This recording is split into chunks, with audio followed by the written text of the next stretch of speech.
কি করুণ দৃশ্য! ইরানের এই ছোট্ট শিশুটি জানে না যে তার পিতা শহীদ হয়েছে। কফিন ভর্তি লাশটি দেখে বারবার হাসতেছে, ঘুরতেছে আর সবাই ছবি তুলতেছে। সে খুব মজা নিচ্ছে। অর্থাৎ করুণ একটা দৃশ্য।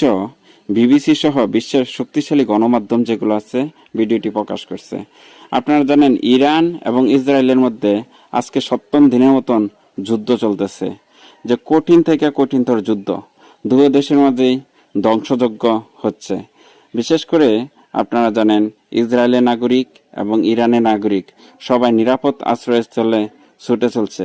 মুহুর্মুহু সাইরেনের শব্দ আর বিকট আওয়াজে এক এক এলাকাটা ধ্বংস হয়ে যাচ্ছে। আকাশ থেকে যেন গোলাবারুদ সহ যা আগুনের জলকানি চলে যাচ্ছে, যেন বিদ্যুৎ চমকাচ্ছে। যে এরকম একটা করুণ দৃশ্য যা আসলে কেউ কল্পনা করতে পারে নাই।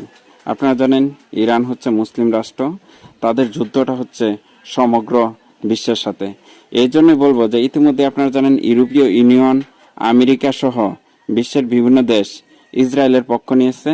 আর ইরানের পক্ষ যারা নিয়েছে তারা কিন্তু শুধু মুখে মুখেই বলছে, কিন্তু সরাসরি সহযোগিতা করতেছে না।